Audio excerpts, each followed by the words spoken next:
The 401k is the biggest investment most Americans have in their lives. It's where they pour their hard-earned savings into every time they get paid. If they want to save money for the long term, they put it into their 401k. This has been sold to the public as the absolute best way to save money for retirement. A 401k might have any number of funds or other paper investments within it. The 401k simply signifies a retirement account. In Canada, it's an RRSP. Other countries refer to it as superannuation. There are many names and rules and regulations around each one.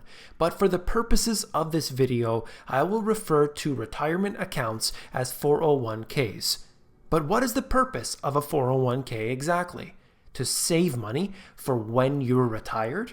If so, what happened to the money in the years between the initial investment and the time where you start to withdraw the funds? It simply remains at the financial institution and they invest the money, hopefully netting you a return over the years that more than keeps up with the rate of inflation. The general selling feature of a 401k or any PAC, pre-authorized contribution, investment plan is that you can have your employer take off a small amount from each paycheck, $25 let's say, and you wouldn't even know it's gone, but it would accumulate in your investment account and compound over time. By the end of your working career, you would have a wonderful nest egg that you could live off of when your primary income goes down. This sounds like a wonderful plan. It's not wise, however. And that's what I want to discuss. Let's go down the rabbit hole of questions briefly. First, we must analyze what is the purpose of investing. Why are you investing in the first place? I want to make money, you might say.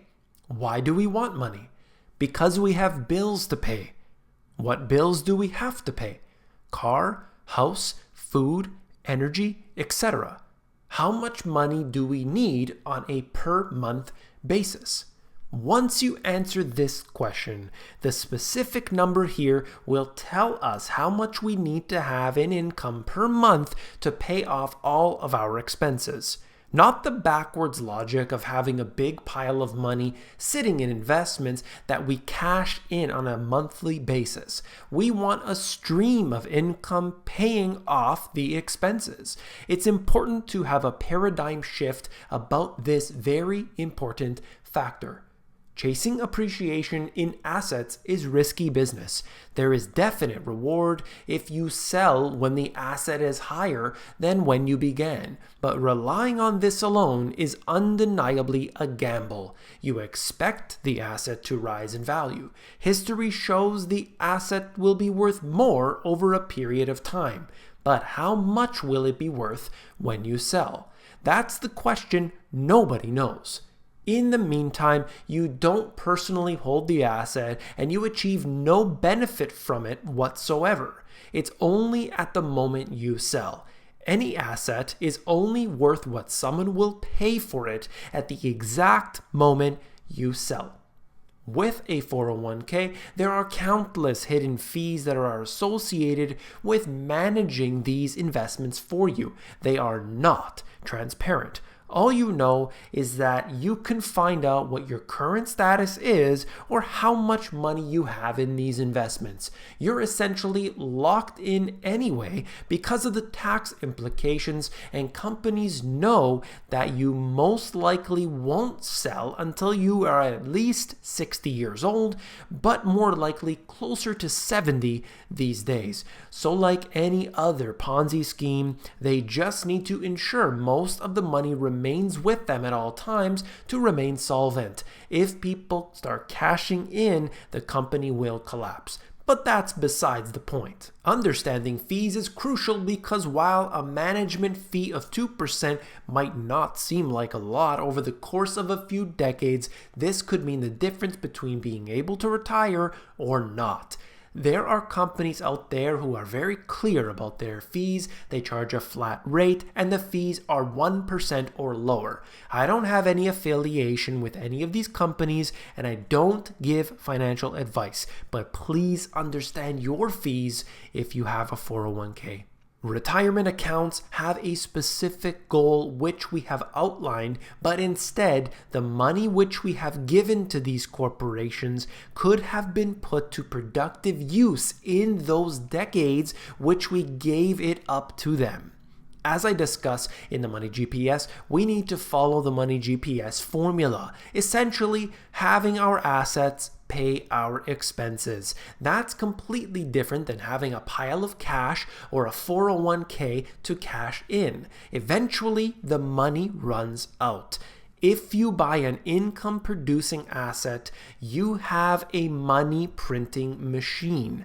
Every single month, it brings in money. You may be able to pass it down to the next generation. You may get fantastic tax advantages from these assets. You will have orders of magnitude greater security than trusting your 401k provider. But this takes a lot of effort. This takes due diligence. Assets require maintenance, so this doesn't come free or easy, but in my opinion, there is no other option. If you already have a 401k and have no intention on moving your assets elsewhere, you must accept responsibility for what happens to the money. You cannot blame the financial planner. He has his best interests at heart. Take control over your finances today. Become more financially savvy. Ask the right questions. Look into the information for yourself and become educated at least somewhat on the topic so that you are not taken advantage of. The financial news media, the government, your family and coworkers are not going to be there to help you in this regard. You must take the initiative today and get a hold on your financial future. If you found this video informative, please give me a thumbs up. Share this with your friends and family as well. If you want the financial education that was not taught to you in school, my 2 books have everything that you need to know to ask the right questions, to be informed, and to have a foundation of understanding that is simply kept from you. You can see that at the link in the description below. Take care.